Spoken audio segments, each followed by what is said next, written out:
আসসালামু আলাইকুম। যে সকল খামারি ভাইরা এই হাইব্রিড জাতীয় ঘাসগুলা চাষ করে গরুর খাদ্য হিসেবে ব্যবহার করেন, হ্যাঁ, আমরা অনেক ভাই আছি গরু পালন করি এই নির্ভরশীল এই ঘাসের উপর। হ্যাঁ, তো যারা এই হাইব্রিড ঘাস চাষ করেন তাদের এই হাইব্রিড ঘাসের একটাই সমস্যা, সেটা হচ্ছে এরকম পাতা পড়া সমস্যাটা হয়ে যায়। এই সমস্যাটা বিশেষ করে বর্ষাকালীন সময় বেশি দেখা দেয়। তো এই সমস্যাটা সমাধান যদি আমরা না করি, হ্যাঁ, তাহলে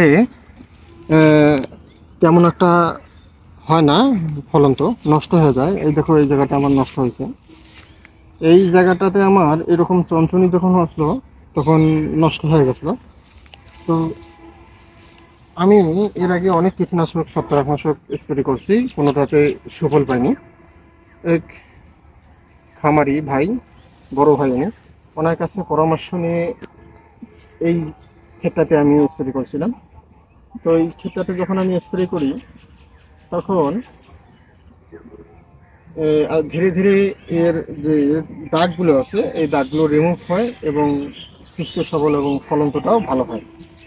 তো এখন যারা আপনারা এইরকম ঘাস চাষ করছেন এবং দেখা যাচ্ছে যে বিভিন্ন প্রকার এরকম সমস্যা দেখা দিচ্ছে এবং নষ্ট হয়ে যাচ্ছে, হ্যাঁ, গরুর খাদ্যর সংকট পড়তেছে, সেক্ষেত্রে আপনারা যে ছত্রাকনাশকটি ইউজ করবেন এবং যে কীটনাশক ইউজ করবেন আর সেটি হচ্ছে সেনজেন্টা কোম্পানির ইনভেস্টর টপ।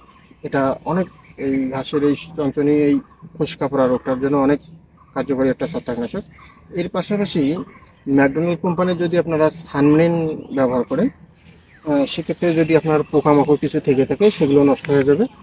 তো আপনারা চাইলে এই ইনস্টার টপ এবং সানমাইন ইউজ করে এই রোগটি থেকে সমাধান করতে পারেন। এটা আসলেই অনেক ভালো কাজ করে। তো ট্রাই করে দেখতে পারেন। তবে একটা জিনিস লক্ষ্য রাখবেন, এটি কিন্তু একবার স্প্রে করলে হবে না, উপরে আপনি 2 থেকে 3 বার ইউজ করবেন। একটা সতর্কতা যেটা হচ্ছে, আপনারা যদি এই কীটনাশকটা, ছত্রাকনাশকটা স্প্রে করেন, লক্ষ্য রাখবেন স্প্রে করার 10 দিন অথবা 15 দিনের মাথায় গরুকে ঘাস কেটে খিলাবেন না। এটি একটু সতর্কতা থাকতে হবে। ধন্যবাদ সবাইকে। আসসালামু আলাইকুম।